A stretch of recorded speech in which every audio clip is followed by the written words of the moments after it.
It seems that every generation, and I know mine and the one before me, experiences a crisis in public education which results in an attendant cry for massive reforms. Some of us may recall the various reform efforts after the Sputnik scare. I was about 4 years old then. Why Johnny can't read, and I think we have someone in the room that actually has a copy of that stuff. Right, Nora? A Nation at Risk. I have a copy of that. And the Bush administration's reform called No Child Left Behind. Washington State is not immune from these efforts, and over the years, our legislature has attempted to address these concerns here in Washington State. But despite all these efforts at both the state and federal level, the perception remains that our nation's K-12 system needs reform. We constantly hear that based on standardized tests, our students are losing academic ground to most of the rest of the industrialized world. Is this an accurate perception? And if so, what should we do to address it? Proponents of the federal efforts believe that more centralization and standardization of content and educational structures is going to produce better academic results, as well as lead to increased accountability on the education bureaucracy, particularly by addressing struggling schools, school administrators, and ultimately classroom teachers. While some of these efforts over the years have led to some positive changes that have impacted the way that we deliver education to the children of our country and state, a growing number of educators and policymakers are becoming somewhat critical of the application of some of these current efforts, particularly at the federal level. In their opinion, the federal focus on centralization and standardization risks making things worse by giving more policy control for public education to the federal government, leading to confusion and lack of ownership by local schools, teachers, and communities. Now, don't get me wrong. The critics are not saying change is not necessary in our public school system. Their concern is more focused on the application of the reform concepts. They're becoming convinced that more centralization and standardization of content and educational structures is not necessarily going to produce better academic results. Better test scores, maybe, but not better overall academics. Today, our program focuses on the Obama administration's race to the top, a $4.3 billion controversial effort to improve our nation's public school system by giving federal stimulus money to the states via a competitive grant program if the state demonstrates that they meet the criteria of implementing high academic standards and rigorous assessments, somehow tying these to school and teacher effectiveness, improving the collection and use of data, supporting struggling schools, and introducing charter schools, which has been rejected by Washington voters 3 times. In the first round of grant applications, Delaware and Tennessee were awarded sizable grants, and in the current round, 9 states and the District of Columbia were awarded grants. Washington State was not one of them. Despite the work that our legislature has done to pass a rather sweeping education reform bill, which is highlighted in the handout on your table. So, today we have a series of speakers, the first of which is Dr. Jim Taylor. From the University of San Francisco. Dr. Taylor has worked worked with educators, parents, and students for 25 years, and has spoken and been a consultant to more than 125 schools around the U.S. He's an adjunct professor at the University of San Francisco and the Wright Institute in Berkeley. He's a member of the board of directors of the San Francisco Education Fund, a nonprofit whose mission is to help underprivileged students achieve academic success. He's a passionate blogger, and that's how I found him, who writes on education issues for Psychology Today, Huffington Post, sfgate.com, the Seattle PI, and other websites around the U.S. He's the author of 10 books, including Positive Pushing, How to Raise a Successful and Happy Child, Your Children Are Under Attack, How Popular Culture is Destroying Your Kids' Values, and How You Can Protect Them. His latest book is entitled Parenting on Message, the 9 Essential Messages to Get Your Child Off to a Great Start in Life. And that will be published in the spring of 2011. He's written more than 500 articles in popular professional publications and has given more than 700 workshops throughout North America, Europe, and the Middle East. He has a website if you're interested in finding out more about him, drjimtaylor.com. So please join me in welcoming Dr. Jim Taylor.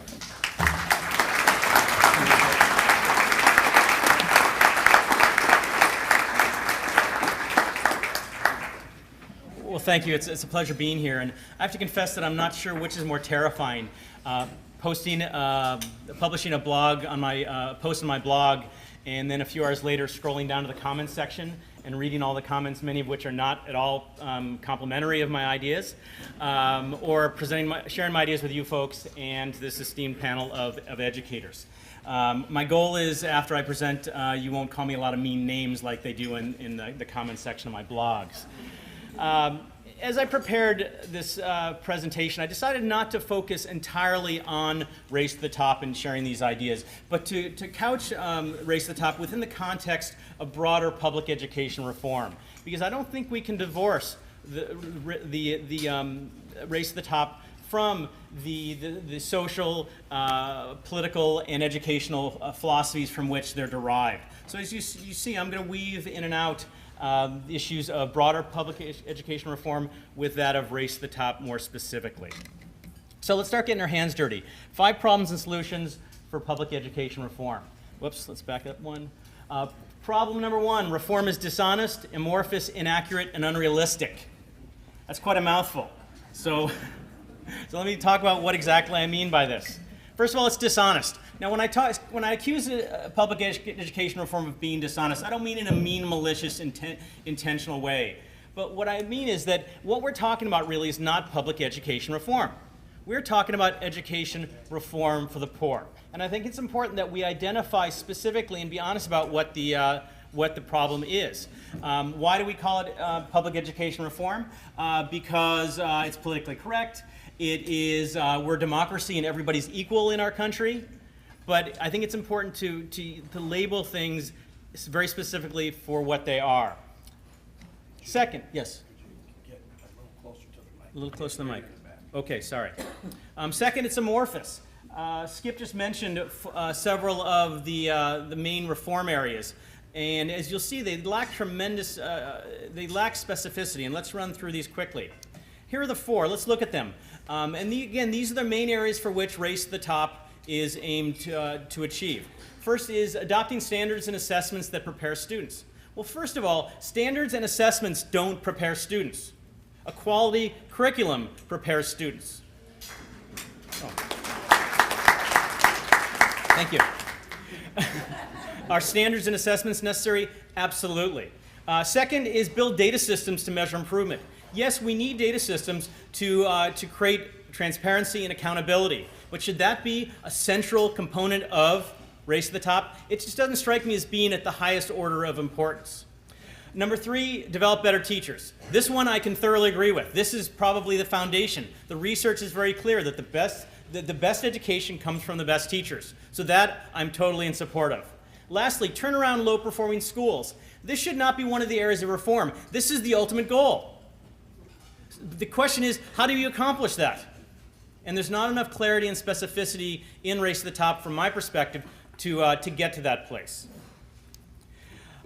Race to the Top is also inaccurate. Now, America loves its fancy names for initiatives. The Patriot Act, No Child Left Behind, all great theater. But Race to the Top shouldn't be, it's not a race, because in theory, all 50 states and the District of Columbia could qualify. So they're not really competing against each other per se. Also, it shouldn't be a race. The education of children should not be a competition, because the problem with competitions, there are winners and there are losers. And we need to make sure that all the children, no matter where they are winners in a way that will enable them to contribute to our society. Finally, this is probably a little bit harsh, but Race to the Top is unrealistic. The top is simply not achievable in the foreseeable future. One of the primary goals and thresholds for No Child Left Behind, I believe, was proficiency among 100% of the students by 2014. It's not going to happen, people. It's not going to happen. Now, I can fully appreciate that race to mediocrity is probably not going to inspire a lot of people. And I'll get to an alternative when we talk about solutions. Solution, I'm a fairly politically incorrect fellow, because I believe calling things for what they are and really focusing on the problem. So what's the problem? Education reform for poor students. The achievement gap. That's what all this quote public education reform is about. There's so much emphasis these days on outcome, testing results, the top of Race to the Top, and not nearly enough discussion about process.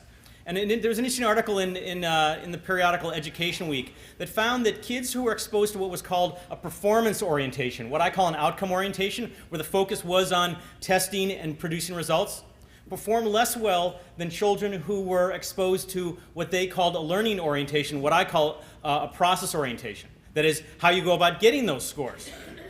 And they found that even though the students weren't exposed directly to this idea that it's all about testing, they picked up this message from the teachers. And I don't care whether it's aiming for the Super Bowl or real education reform or getting a good education. The paradox here is that a lot of people think that by focusing on the outcome, they're more likely to achieve that outcome. But actually focusing on the outcome interferes with achieving that desired outcome. Why? Because where is the outcome of any kind of effort? It's at the end. If they're focused on the end, what are they not focused on? The process. That is what they need to do to achieve that outcome.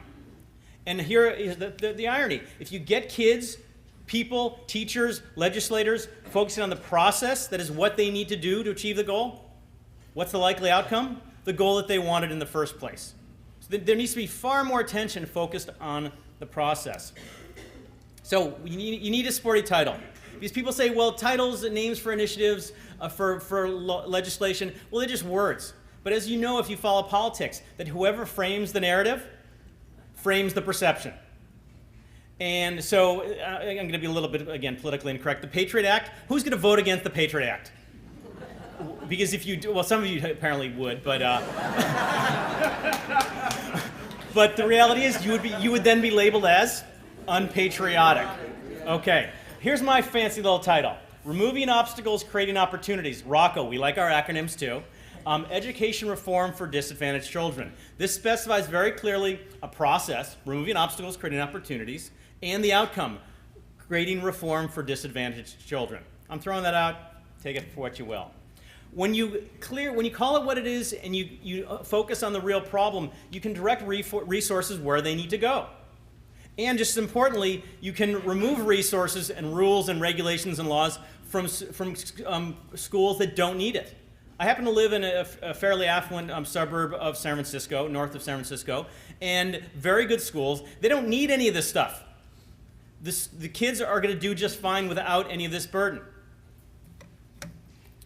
Problem number 2, blaming teachers. I don't know when it happened exactly, but sometime in the last decade or so, teachers became the bêtes noires of public education. It's all your fault. That's the perception. The teachers are the cause of failing schools.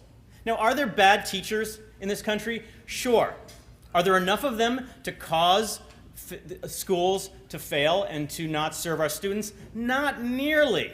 I'm sorry, that's simply a good scapegoat, both politically motivated and people who are simply not informed.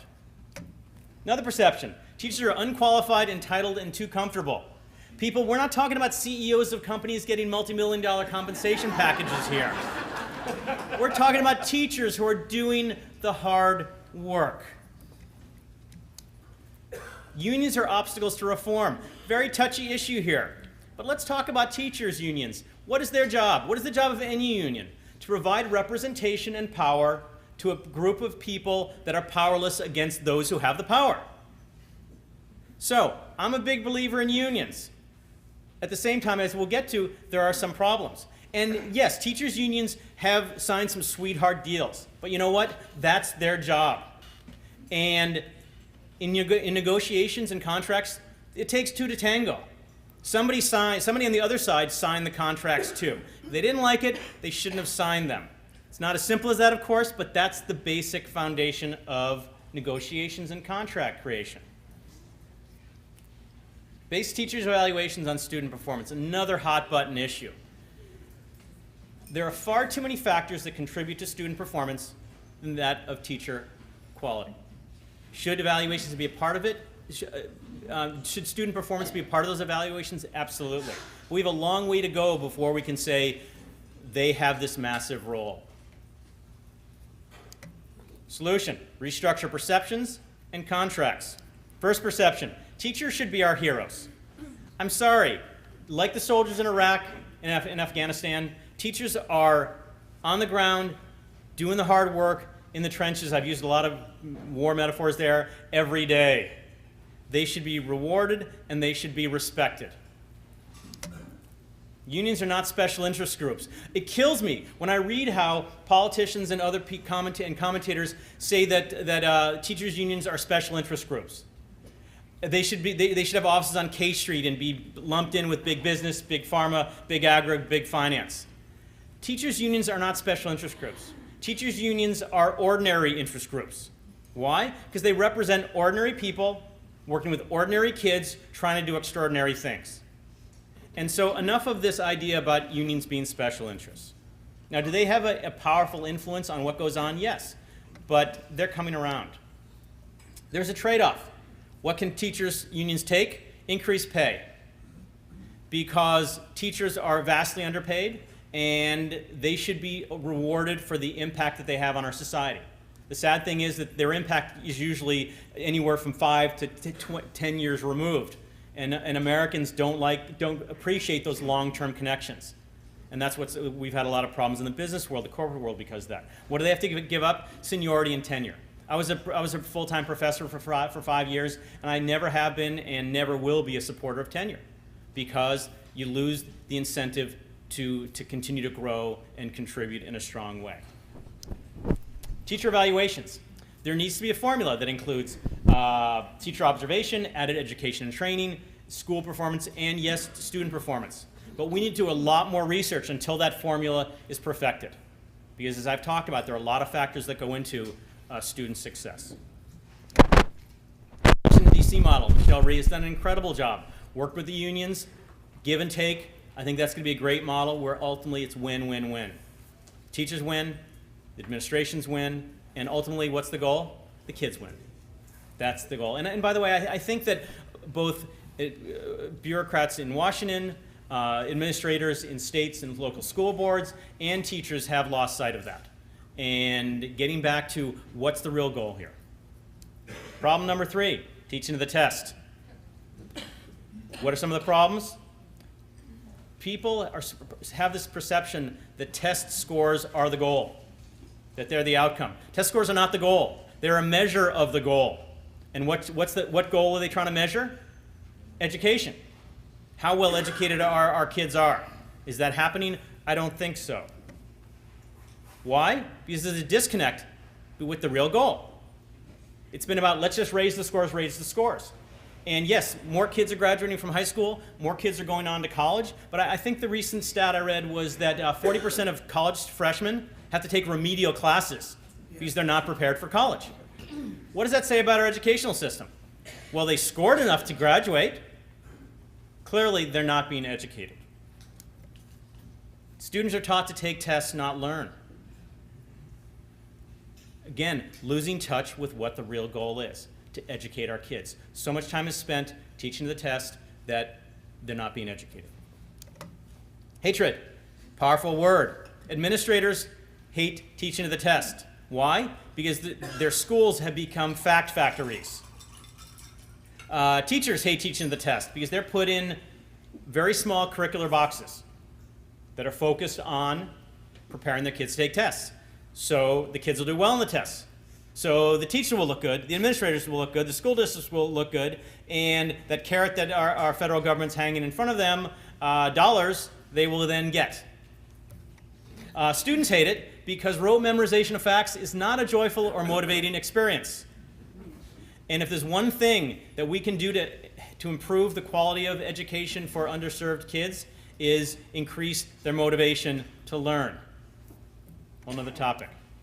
Solution number, no, this is still solution. Regain perspective on education. Let's focus on the goal. What is the goal? Education and life preparation.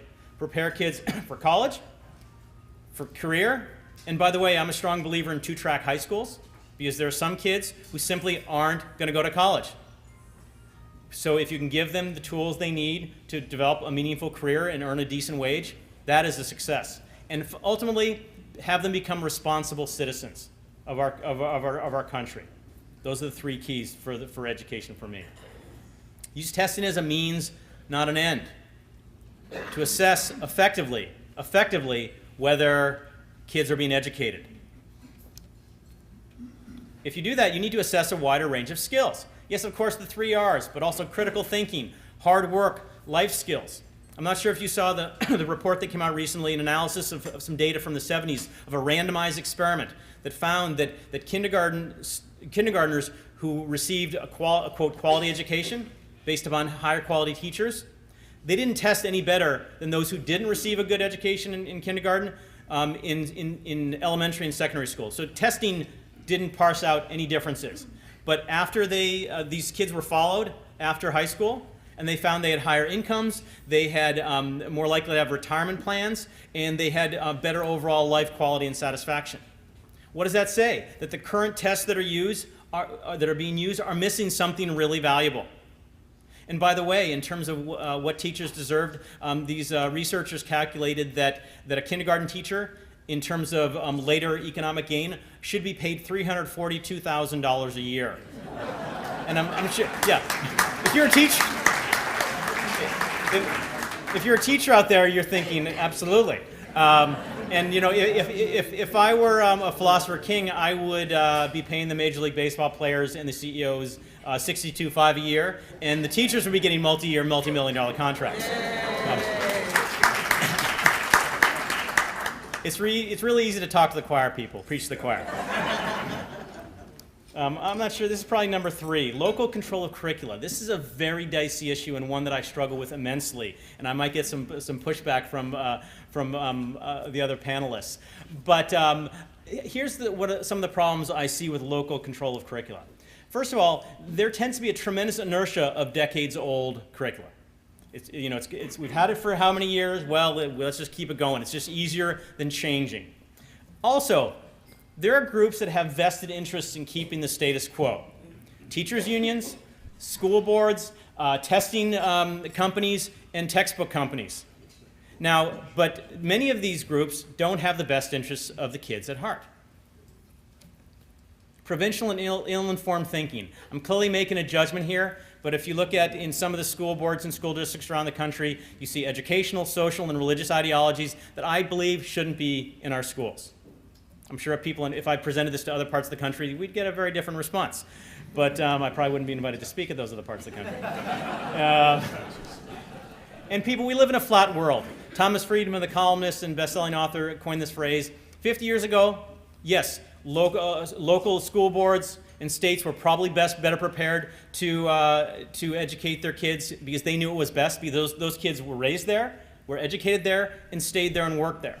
But we live in a world now with a global economy, with a mobile workforce, I don't care if you're from Florida, Alabama, Vermont, Connecticut, Denver, Illinois, Bellingham, Los Angeles, Texas, wherever. Kids need to learn the same stuff in order to not only survive, but thrive in this current economy in which we live. So what's the solution? National standards, curricula, and testing. Okay, I didn't get a lot of applause there. Why? Consistently high standards. There's tremendous variability from state to state in the quality of education the kids are getting. And those kids who aren't getting that level of education are not going to survive in this world. Less cheating, fudging, and cherry picking. New York State is a very powerful example of what happens when states can decide on their own standards. If you've read the recent articles, there was tremendous improvement let's focus on New York City in school kids in testing. Then last year they decided to adjust the test thresholds to more accurately represent, quote, success. And all those improvements disappeared. And the reality is there's a lot of evidence around the country of states cherry-picking data to get the dollars for race to the top, fudging the data, and some outright cases of cheating. And so by having more nationalization, then we're going to have less of that.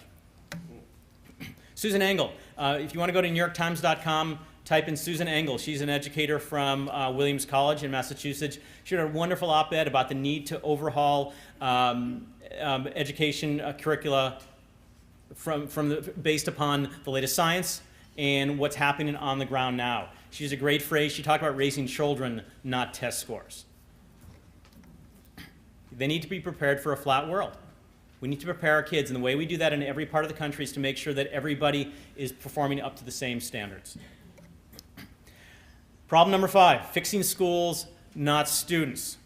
The fact is the emphasis over the last 40, 50 years of education reform has been about fixing schools. People, it hasn't worked.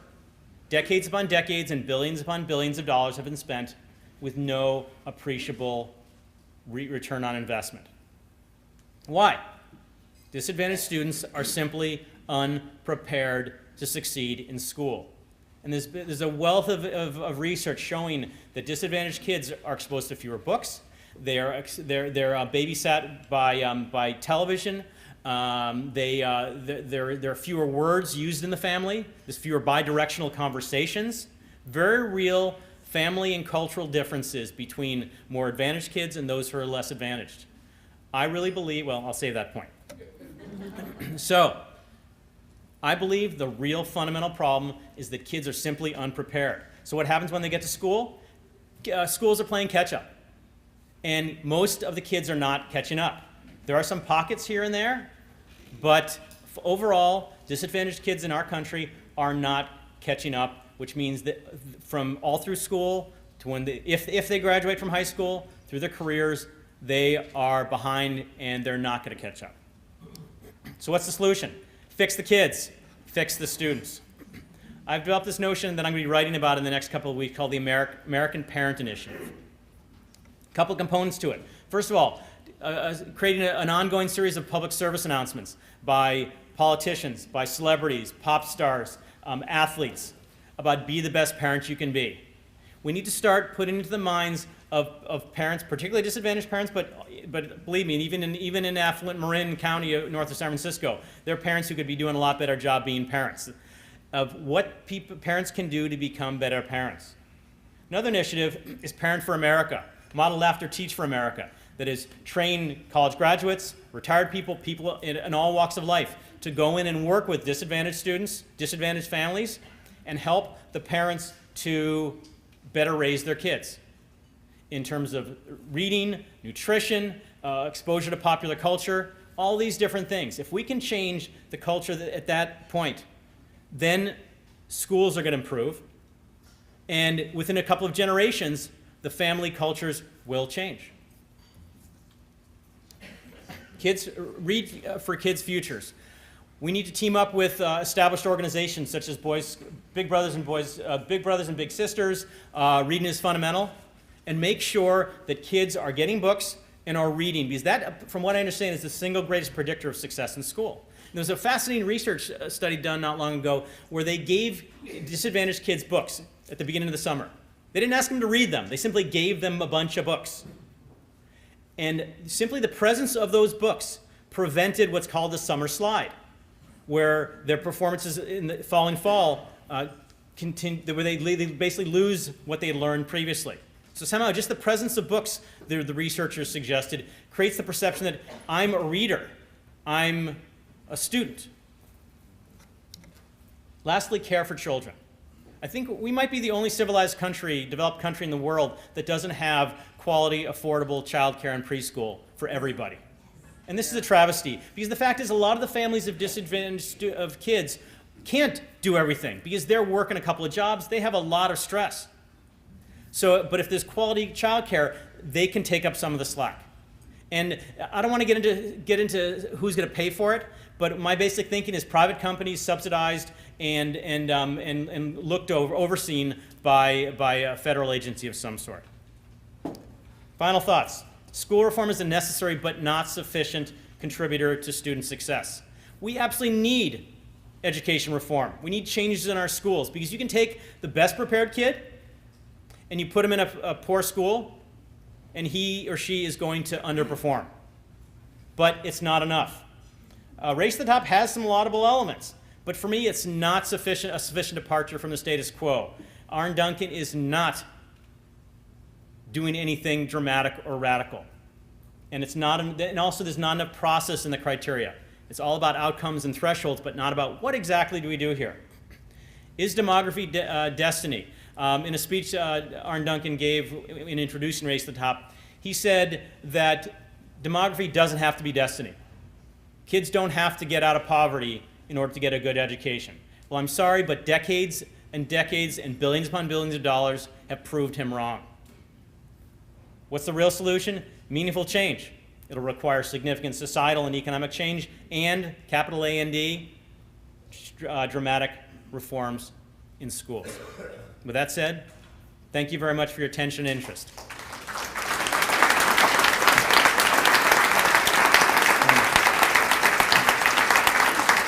Thank you. What I'm going to do now is sit down, shut my mouth, and do what I can to learn something from the rest of our panelists. So again, thank you. Thank you, Jim. Now I'd like to introduce Randy Dorn, our State Superintendent of Public Instruction. I'm going to just say a couple of things about him. He's an experienced educator and dedicated public service servant. I've known him off and on for a long time. The first time he ran for the legislature was the first time I met him, and I thought he was a very dynamic person and ready to take on the challenges that our state faced.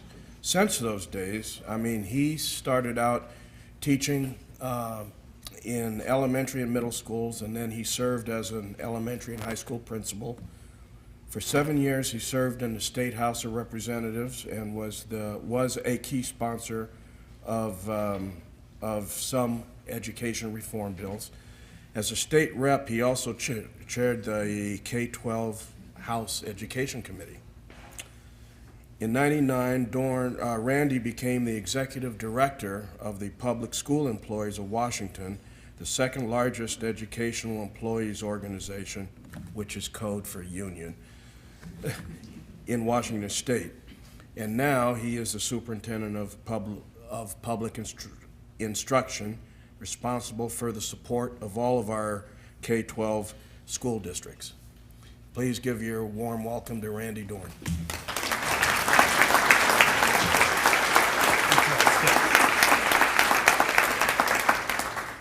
First of all, I want to thank you for having me here today, and I appreciate Skip. Skip was the band director at Bethel High School, about 7 miles. I was the high school principal at Eatonville High School, and I appreciate Coach being here. Dave Quall, I was able to recruit Dave to the legislature when it was on my committee when we did House Bill 1209. I'm just going to take one quick step. A lot of people, House Bill 1209. It was education reform in the 90s.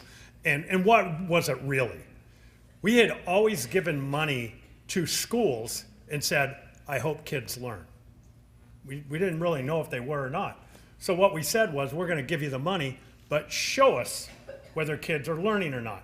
And whether it was the correct move or not, that's what we did. And then the WASL was born, and that was the judge whether kids were learning or not. And this was the mark we set. This is where they're at.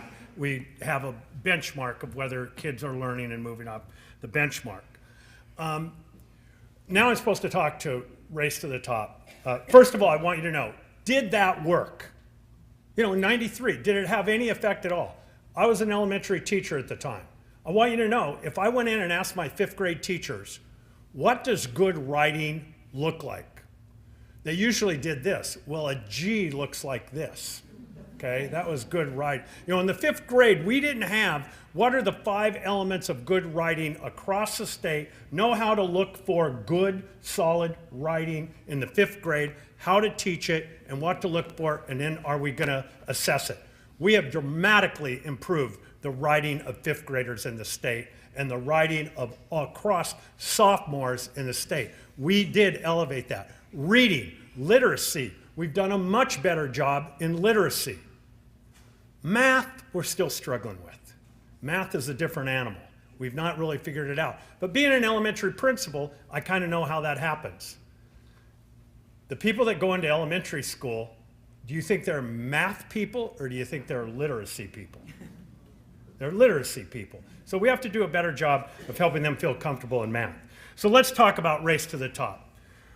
There was a choice to go out and do Race to the Top. The state of Washington, which we took quite a bit of heat about, we didn't apply for the first round because we didn't believe we were ready, and we didn't believe we had pieces of legislation to get us ready. We had tried since year 2000 under Gary Locke to get an accountability piece for schools. Who's doing pretty well, who's in the bottom, and then those ones in the bottom, can we give them extra resources to help them become better? We did never have passed that. We had what we called the A-plus commission, spent a couple $1 million on the A-plus commission, never got it through the legislature to have accountability piece. We did get that passed this year.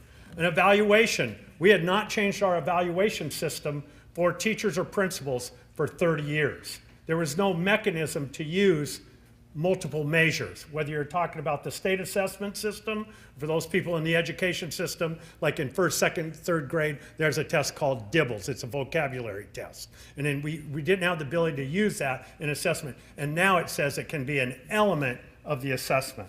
So we needed to pass those pieces of legislation. Then there was a decision. Are you going to go after the points according to the federal grant, or are you going to do what you think's best for the state of Washington? Now, right or wrong, we heard around the state that we don't want to do the grant because we don't want the federal government telling us what to do. There were school districts that their board said, look, we're not going to support Race to the Top because we don't think the federal government should tell us what to do. That was a couple fairly large districts, not in this county, but just south of here. Okay? And a number of Eastern Washington districts told us that. So we went with the governor, was the lead person on this, and we went, what would be in the best interest of the state? How could we move in the best interest of the state? And that's what we did. So we didn't do what? Out of 500 points, one of the biggest point totals is charter schools. And the public has voted twice against charter schools. So if we were chasing the points, we should have had charter school legislation and tried to pass it. We chose not to do it. We showed the federal government that we do have charter-like schools, except they're under public entity, like Aviation High School in the Highline District. We have 23 different school districts that send kids to Aviation High School, a project-oriented type of high school. So here are the goals, folks. Here are the goals. Enter kindergarten ready. You know, that's pretty simple. Everybody should be for that. They're competitive in math and science nationally and internationally. We know that Achilles' heel is our math and science. We have to do a better job. Attain high standards regardless of race, ethnicity, and gender. That's the opportunity gap or the achievement gap. And they graduate ready for career or college. Now, I want you to know about, here's my 5 goals. Before we even started Race to the Top, here were my 5 goals that I ran on. basic ed funding. We secure quality basic ed funding, and we meet our constitutional obligation of amply funding education. We replace the assessment system. The assessment system was way too long. We need to shorten it up, and then it eventually needs to be diagnostic. It needs to have 3 compartments, beginning of the year, middle of the year, end of the year, so you can actually see progress. If you just do it at the end of the year and you get the results 4 months later, it really doesn't give teachers any really kind of information of how to help kids. And that's what your assessment system should be designed to do, is not just measure where you're at the end of the year, but where is the kid weak and how can you adjust his education. The next was achievement gap and dropout rate. We are at 70% graduation rate in the state. That's where we're at. But if you look at ethnicity, as I agree with Dr. Taylor, is that there's where we got major problems, okay? But I also want everybody to know in this room, what group has the highest numbers of dropouts? What ethnicity has the highest number of dropouts? Caucasians, whites. Yeah, because we make up about 70% of the school system. So even though we only have about 23% dropping out, it's a much total bigger number. Native Americans only make up about 1.5% of our student population, and half of those students are dropping out. But it's a very small number. So the whites have just bigger problem and more kids dropping out than any other ethnicity. Everybody's always a little, looking at this audience is surprised at that, okay? And then career and technical education is my 4th. I believe we slid way too much, every kid going to college. We don't have that many slots, And some kids say, you know what, I don't want to go to college. I want to be able to fix a car. And believe me, I need a mechanic. It won't be me doing that work, okay? And then early learning. Folks, I was just over at Sunnyside High School. And in one of the federal programs, they are selected as what we call a merit school. A school that's not doing very well, we're going to give them 3 years in a row over $1 million. This is a high school of around 1,200 kids. $1 million each year. That's a lot of money. But I told them, if I had a choice where to spend that money and knew where I'd do the best good for my system, I'd be sure that every kid in Sunnyside had an early learning experience and was ready for kindergarten. I would solve more problems. But we don't want to wait 12 years to see the results of that. And so that's where I really think you could do. And also you need to know, early learning is not in OSPI. Early learning is the early learning department. But I feel so strongly that that's part of the piece of improving education. You've got to put your money there. It's got to be our goal. And so I'm going to kind of stop there because I want to I could say a lot more things. I could fill up the whole time. But we can get a chance to talk about some of the other issues and we can get to the panelists, okay? So I appreciate your time.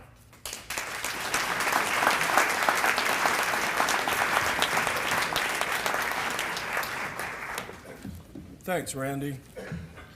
Now, we're going to add 2 other panelists to the mix, and I'd like to ask all 4 of them to come up and take center stage so we can have a enlightened conversation about education reform.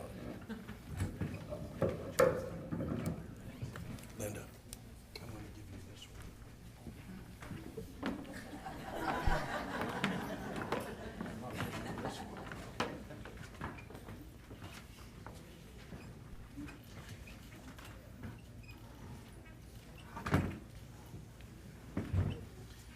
And let me introduce our panelists. You've met Dr. Taylor and Randy Dorn.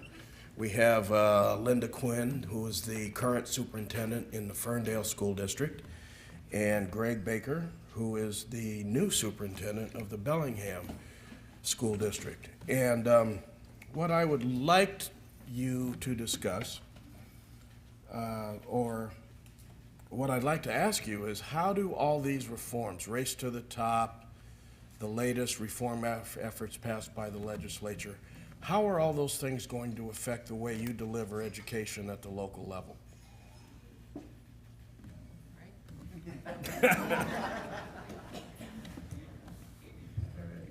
Good afternoon, everyone. And if I could just take a second, since we're in Bellingham and I haven't met everybody here and I just started, I just want to say hello, and I'm happy to be here as the new superintendent. I have met some of you, and I look forward to meeting some of you later today. We're having an ice cream social at Bellingham High School, so I might see some of you there. But I'm new here, and so just wanted to say hello. So the question of response to all that was just said, a couple things that I guess come to mind. One is the concept that was discussed around the whole community, the parent involvement, the going to the early childhood is critical, because it's not just the schools that are going to get us to where we need to go. As superintendents, our job is truly focused on the schools, and our job is to do the best, but it takes partners across many different levels to achieve the goals that we're trying to achieve. The early learning piece, we talk about a K-12 system, and that's, as was mentioned, of how we are funded. But as was mentioned, we have to look not only at the pre-K, but all the way to birth, and be working with our kids at that level. And we're not funded that way, and our systems aren't set up that way. I think we need to change how that operates so that our 12th grade teachers are deeply involved in what's happening with their kids as they're in preschool and even earlier, and have a better system. I come from some experience of working with, as you described, the disadvantaged students and the schools that are underperforming, and it's not an easy fix of just how to do it, so I resonate with that very much.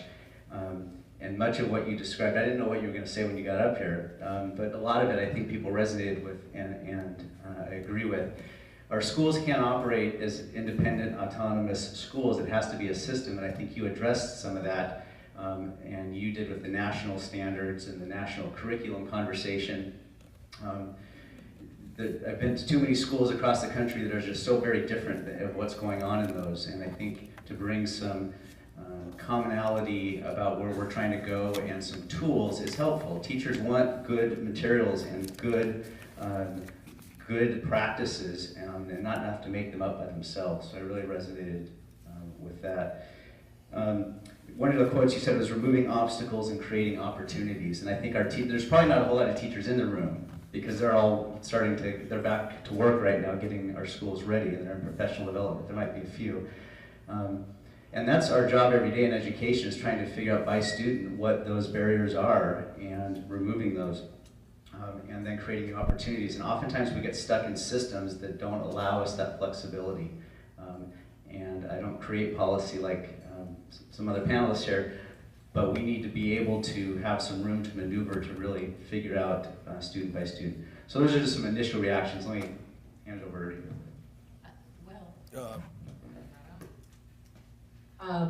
We've spent a week together, our administrative team in Ferndale, talking about a lot of these issues and talking about, I mean, to me, there's constantly a tension between top down, bottom up, outside, inside, tight, loose. Where do we find the place to be that works for our system?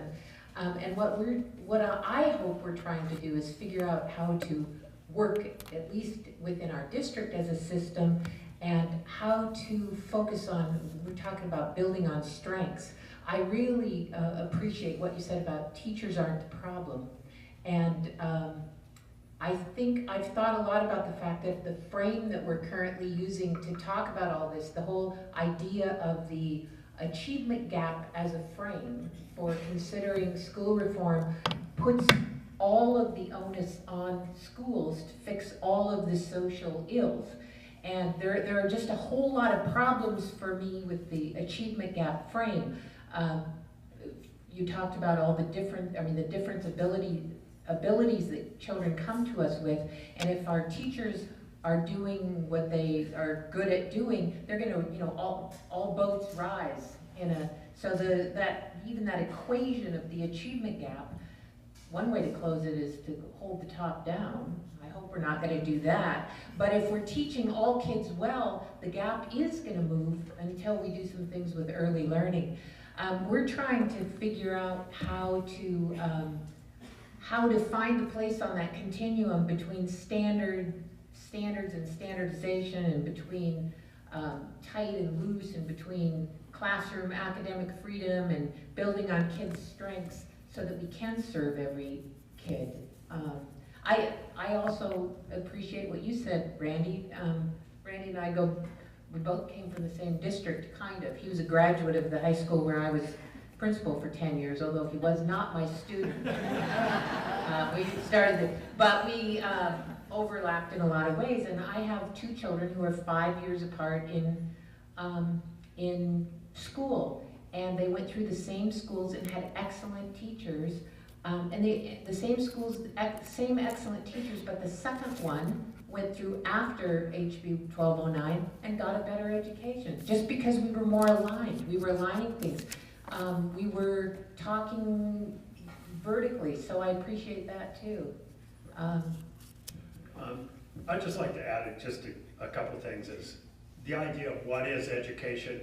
I don't think the assessments teach kids, it's teachers that teach kids, but it's the experience that you have in school, and it's not always just the classroom.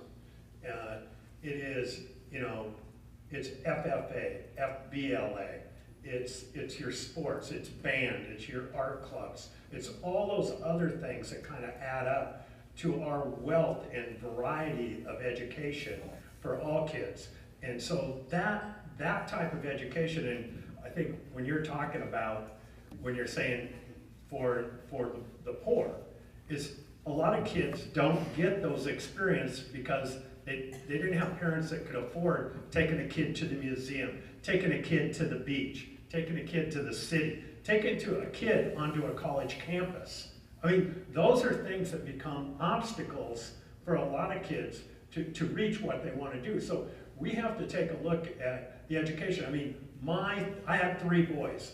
They all had to take sophomore art class. They all fought me about taking sophomore art class. They all thanked me at the end of the year for letting them take the art class, because it's about seeing things from a different perspective.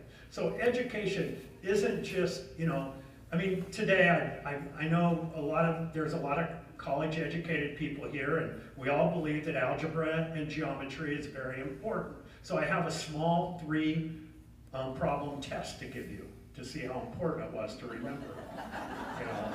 And that's the thing. What do you remember from your education? It's those life lessons about working hard, showing up. Those are the kinds of things that has made this country and that our system has to be a part of also. So, the overall education, I think we've moved too far just to say it's all about academic, but it's much broader than that in our society. I guess 2 thoughts I want to share. One is to build on Randy's notion that because there's such an emphasis on reading and math and science to a degree, that we're missing out on the big picture. And I was fortunate to be able to have a liberal arts education. But these days, liberal arts education is a luxury. It's not a necessity. And yet, in the big picture of the development of children, we talked about preparing them for career in college. Yes, that's important. But for them to be responsible citizens, they need to know about the bigger world, which means arts. And I saw some high fives going on. There must be some art teachers there. They have to know about history and social studies and the political system. My gosh, if there's anything I want kids these days to take a class in, to take years of classes in, is the political system. Because there's so much ignorance out there, it's dangerous. And they have the same vote as we do, by the way, and that's scary. Anyway, so I think keeping in mind that idea, and if the assessments don't address all those issues, then the chances are they're not going to be valued. The second issue is, I guess I'd like to step back and say, yes, I do believe in some sort of national control of curricula and standards and testing. At the same time, I don't believe that there should be a rigid way of communicating, of educating kids. Otherwise, you just have like one super teacher do a video and put it in front of the class, and so whatever part of the country, and you take this teacher. But so, because what makes great teachers great is not that they have necessarily more information, more knowledge. It's their ability to connect with kids and communicate it in a fun and interesting and motivating way. So even though, yes, I do believe in a top-down approach as far as the basic information, how it's communicated to the kids, that should be not even a bottom-up, it should be just teacher in a classroom, you're qualified, you're competent, you do it however best you do it. Go ahead. Just to add to what you were saying, that I agree with much of what you just said, and I would add that do it however you want to do it. I would add to it that do that, but learning what best practices are and working with your colleagues to figure out what those are. If any of you have been a first-year teacher, just going in and say, you've got your certification, do it. It's like, that's a scary proposition. So, you know, when I was in Alaska teaching, I was a high school English teacher, they asked me to teach Russian as well. Now, I didn't speak Russian, but I guess I was the language expert, so they asked me. So I went in, I had a certificate, I was a pretty good teacher, I knew pedagogy, I knew how to teach, but I didn't know a thing about content. And I needed colleagues to help me figure out how best to teach that subject. So just to add to that piece, in the United States, our teachers on average teach about 85% of their day. In other countries, they might teach maybe 60% of their day, and they have a larger part of their day to master the craft of the lesson being designed, to look at the data to help inform. And I'm a strong believer in that. It's finances is a limiting factor in that, but to be a teacher in isolation is not a good practice. It really takes an effort, and I think a lot of the literature out there about looking at education and the similarities with a medical model are good learnings in terms of doctors working together in like a teaching hospital. So you have your master doctor and you have the intern and working together to problem solve really tough things about how to teach all our kids. We have a medical doctor on our school board who's actually been a school board member for 23 years, and Dr. Hruby says quite often that people get sick if they don't get to spend part of their day doing things that they're good at and things that they love doing. And that part of what's happened in our emphasis on testing is that we have kids spending all day working on things that they're not good, that they're not good at, this remediation or focusing on deficits. So I think that part of the challenge, I agree too that we need, I think we need national standards. I appreciate the fact that today we have something to measure against, that's important. But I think we've gone too far toward the drilling or the teaching to the test that you called it. I also agree that the collaboration piece is a must. There's too much for any teacher to do unless they're working together. I remember being in a conversation with your predecessor at one point, and she said to me, we were kind of pounding fists, and she said, "Linda, I'm not telling you to work harder. I'm telling you," because I probably said, "There's no way we can do any more than we're doing." She said, "I'm telling you to work smarter." And I said, "Terry, this is as smart as I am. I am not holding back, waiting for the sanction. You know, I don't have my good lesson or my good plan waiting until the hammer drops." But I've thought about that a lot since, and I think the working smarter really is the collaboration, and that we have to figure out how to work together, because teaching can't be just everybody responsible for, it's too hard. So figuring out how to work together is the key. The one thing I always want to be honest with people is we've gone through 2 real tough years in education. We have a little bigger class sizes today than we did 2 years ago. We have less summer school than we had 2 years ago. We have less tutorial programs for kids that are struggling than 2 years ago. These are challenges that the school system, and tighten belts, it's beyond tightening belts. And it's personnel, and we've lost personnel. So when we look at assessments coming up, I think, we don't know where they're gonna come, but my guess is if we could just hold our own, that would be doing excellent. That really, it's gonna be difficult to move up the line if you're cutting the resources to the kids that absolutely need them, and their tutorial is going down. And class sizes in algebra classes are going from 26-1 to 31-1. That's gonna be difficult to pull off. And that's not an exaggeration. That's for me visiting schools and seeing exactly where they're at. And elementary class sizes going from 24 to 28, 29. That's what we're looking at. So, can schools get better? Absolutely. Do we want to improve? Absolutely. But I don't think there's going to be this massive amount of funding for all schools. I think it's got to be targeted to schools and children that actually need the resources. I mean, my 3 boys, they had mom and dad at home, working with them all the time, reading to them. You know, I'll give up the resources for those boys for the kids that really need it. And that's the system that I think we're going to have. I don't think it is going to be equal for everybody. I think some schools are going to need more resources than other schools. And hold those schools accountable to improve. That's what I think is out in the future. Okay, now we'd like to open it up for questions from the audience, and we only have 1 microphone available, so you'll have to be patient. And as is our custom, City Club members get to ask the first questions. Is this on? Yes, it is. Okay. And stand up, please, and identify yourself. My name is Julie Fleetwood. I started teaching public schools in Michigan in 1955. In the late 60s, Head Start came in. Head Start included many of the component parts that you were talking about, Dr. Taylor. What's happened? Do we have any information about all of this? Has it helped? Is it worth doing? Are we still doing it? Head Start is a program that's actually very controversial. It always gets funded, but the research shows is that by 1st or 2nd grade, all the gains made in Head Start are lost.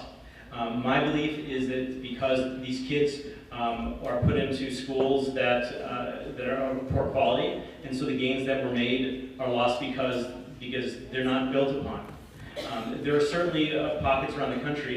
Jeffrey Canada's programs in Harlem is a great model for the early education, and not just education, but in family intervention that I talk about. The real problem, and they're having some great results there, the real problem is that we're not doing it at a large scale up. I mean, I think the latest funding for the Department of Education offers, I think, $150 million for early education. $150 million? I mean, the race to the top gets $4.35 billion. And so I think if we put our money where the real needs are, then we would see some gains. And I think some of the programs that work, like Jeffrey Canada's programs in Harlem, put in all the cities, would show some real results. My question is kind of a follow-up to Julie's. I'm Ms. O'Tunis and merely a parent and a grandparent. But my question is, or my challenge to school superintendents, and Randy, you as a state chief superintendent, what can you do to expand your job description to include young parents of young children to not lose the gains made by Head Start or other early education programs? If that's the source of the problem, then let's try to work on that. The one thing that we've seen since we started 3 years ago doing all-day kindergarten in the state is there's been a direct correlation for those schools. Part of to get that grant, you also have to make connection to the early learning communities that's out there. That I thought K-12 was a little bit complicated, but the early learning community is much wider in variety and diversity. But since they've made those connections, and you can track those kids and you meet with those kids before they come, you change your all-day kindergarten to meet those needs, then your 1st grade changes, then your 2nd grade. But it really is about getting all those kids to that level, because if you just have 7 of your 24 kindergartners that had early learning, and there's 7 kids that are from poverty that didn't, you spend a lot of time with those kids to catch up. And one thing that we know is that when kids come not ready for school, usually they end up in Title I, 1 grade level behind, and we don't have a good way of getting them to grade level. They seem to always stay 1 grade level behind. And the one marker that we know is if you're at grade level in reading in 3rd grade, you have a great chance of graduating from high school. If you're 1 grade level below in 3rd grade, there is in all likelihood a very good chance, more than 50%, that you will not graduate from high school. That marker is there. Just like in 9th grade, incoming 9th graders, in the first 30 days of 9th grade, if you miss 6 days of school, there's like an 80% chance you're going to drop out from high school.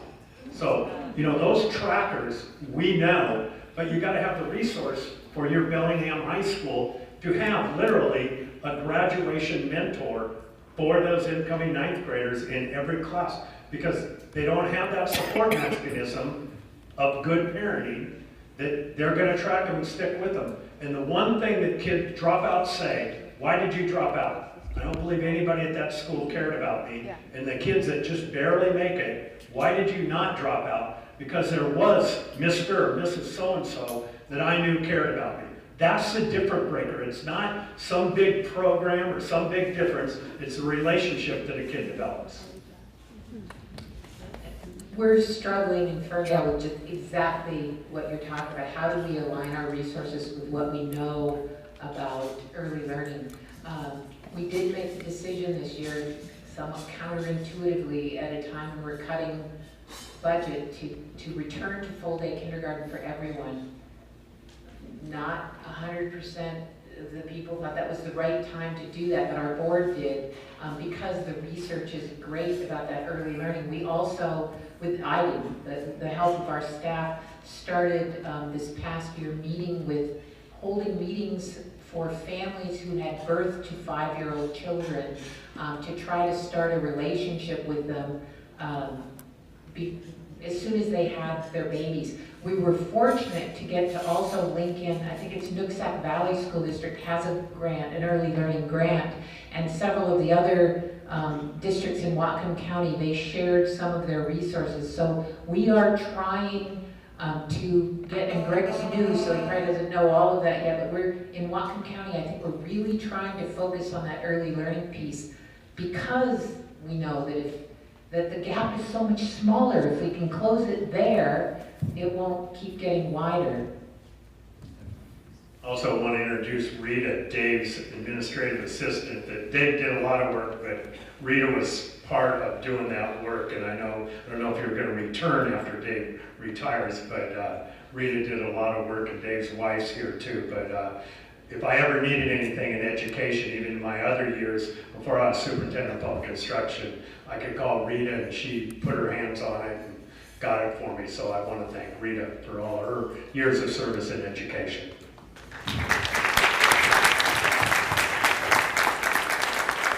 Just to add one piece before we go to the next question is, so what could we do? One piece that connects here is, from the K-12 system, is connecting with those partners with facility. And so, for example, at a high school that I was principal at, we had a preschool, childcare actually from 8 weeks on in our school. And by just being by proximity, by having the early childhood there in the same building, we were much more apt to be able to talk and to articulate. And so whether it's we're building new facilities or creating partnerships, you mentioned the Boys and Girls Club and things like that, building joint venture partnerships of buildings where maybe different organizations are living in the same environment. I've been to some beautiful early childhood centers that have multiple partners in them, and you could have from 0 all the way up to K in the same building, and you can bring in multiple services and get better alignment. Hello, I'm Michael J. And Eisenhower warned us about the military-industrial complex. So I want to ask you a little bit about the educational institutional complex that we really have. A lot of what I heard as each one of you were speaking, and it pervades our conversation about education, is we talk about delivering, we talk about educating, we don't talk about learning necessarily quite that way, we don't talk about the learner as an active participant in their learning, as if it was something that we do to them. And so my question to you is, how do we begin to shift from an institutionally focused approach on education to an individually focused look at education? So we're really looking at the needs of each individual learner.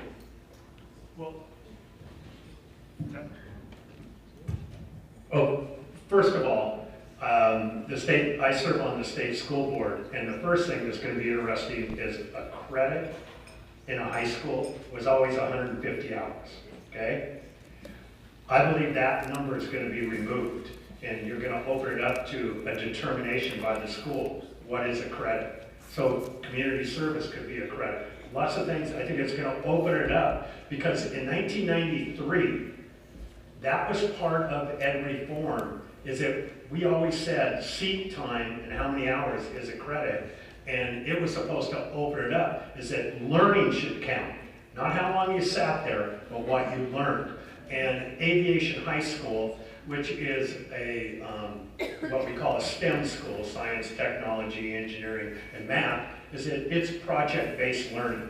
And we've seen down in California, the technology high school, it's more project-based learning. It's what kids learn, and from that, they end up, kind of like you were saying, they learn, and yet their focus isn't on the test, but yet they do just as good as the kids that are on the test. So I think you're going to see more of that. And then there's online learning, and it's going to open up to more options for learning instead of what I call sit and get. You know, I'm not a real good sit and get learner. I'm more that somebody's got to show me how to put a bike together, not read a book on it. And I think we've got to see more of that. But we tended to veer off into just academics, and I think that's bad for the creativity of this country. That's what's been good for this country, is we've honored all types of education, not just the academic type education. In 2000, I had the opportunity to open a new public high school that was a big school, not a small school, based on exactly what you're talking about, but it wasn't a choice school. It was an attendance area school, but we were trying to move away from, we talked in terms of having a personal education plan, not an IEP, but for each student, a lot of portfolio-based learning, a lot of project-based learning. And I'll tell you what happened to that school. The testing craze came in, and it was not the educators, but the parents who were nervous that it wasn't enough like what other high schools looked like. I learned a lot from that experience, and I really believe in that kind of education. But what I realized is that you have to prepare the culture to accept that kind of difference. We've had Ferndale's had some fabulous examples of project-based learning, but we have to figure out how to do it in our current budget, how to do it and be accepted in all parts of the culture, because I agree, I think you can get to the same ends, but in my personal experience, it's been the outside the school pressure that has made that difficult to do. Okay. In the Question back here?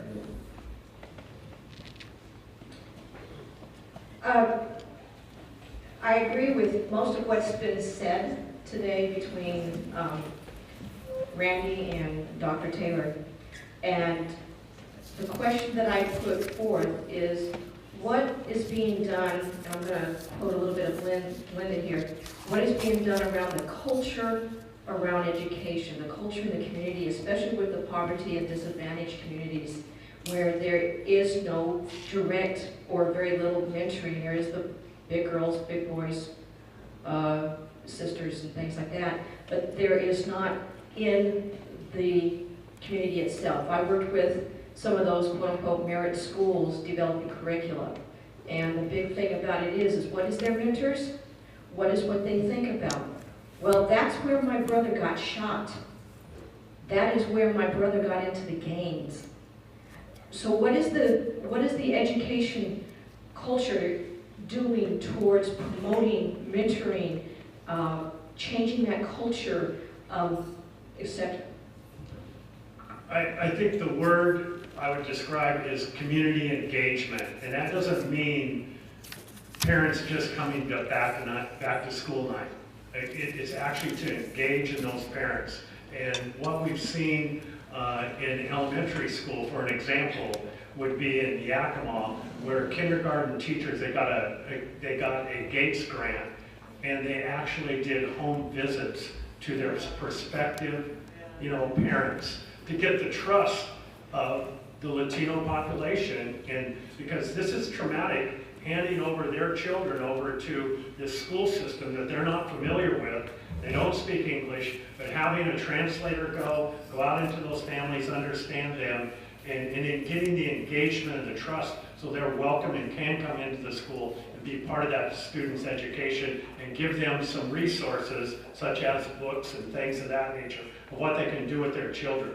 I mean, the community engagement part, for a lot of communities, I agree with Dr. Taylor. You know, you can go into some communities and guess, and from district, you'll have a school district with 12 elementary schools. Well, 6 of those elementary schools have community engagement, but the other 6 really don't. And you need to work and use some resources to try to pull that off. I mean, that's what it'll take, is you gotta have people to actually pull that off and make that a priority. I think some people are getting a cut sign, but. No, it isn't me. Okay, we'll do one final question. Okay. I could probably speak loud enough so y'all can hear, but I won't do that. Okay, one of the concerns that I have, and I remember very well from my childhood, is one of the people that taught me the greatest lessons that lasted the longest in all my life was my mom. And that was before I went to kindergarten. One of the things that people have been debating now is about overscheduling children, not allowing them to have time to play and be children and know what the grass is like and know what it's like to get in trouble for biting the neighbor kid, you know, that kind of thing. And if we're plunking them into school situations, they're not going to learn about home canning, hand sewing, and how to treat the neighbor kids from mom. They're going to be learning about socialization, education, play theory, parallel play, blah, blah, blah, blah, blah. And it's not going to be that home time to be a kid, to know your luck, to get hugged when you get your knees scraped. And I'm concerned about too much of a focus on early childhood education. I want to know, what exactly are you talking about? How much are you taking away from the parents? When I talk about early childhood education, I don't mean having them do homework at 4 years old and sitting down and practicing things. I mean creating an environment that will teach them the skills they need. And I'm a huge believer in play. One thing that we've seen a lot of, at least in the Bay Area, is that what used to be first grade work is now kindergarten. Because the parental culture is such that we got to get our kids prepared for going to Harvard. And I think a lot of the anxiety that parents experience is economic anxiety. You're seeing so many boomerang kids who get out and they're simply not prepared to make it in the real world. And yet the research is unequivocal that lack of structure, play, initiative, creativity, the absence of television and video games and so on is fundamental to healthy development. So when I talk about early childhood education, I don't mean education in the school sense. I mean giving them experiences that will allow them to develop. And I think an unfortunate thing, we moved from San Francisco where the public school system is very mixed up to Marin County, which is a very good school system.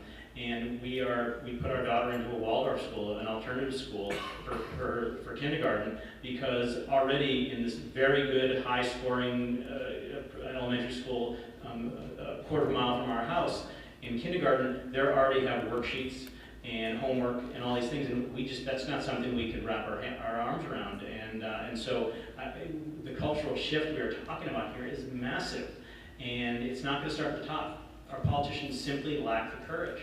It needs to start at the bottom, and that's a very long and discouraging process. So I'm not entirely optimistic about the future. But if enough people, as with any kind of movement in our country, all major movements in our country began at the grassroots level and filtered up until the politicians all of a sudden got the courage to stand up and express themselves. But that's the challenge ahead of us. Okay. Just a quick comment would be very simple. In a room twice this size, we're in a room with early learning people, and along with academic and thing, they talk about social and emotional for children to learn in settings with other kids. That's what's needed, because when kids come to kindergarten, they don't have that social emotional adjustment to be ready to actually do some learning. And so that's a big part of it. Okay. Well, to conclude our program, I'd like to thank our panelists. So would you please give them a big round of applause?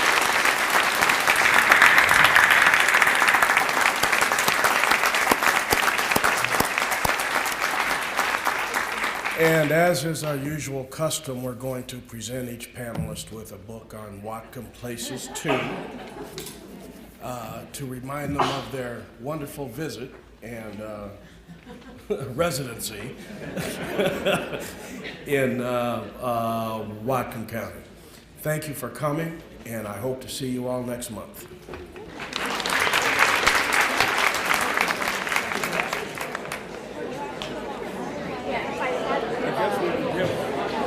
You can give one to Linda later.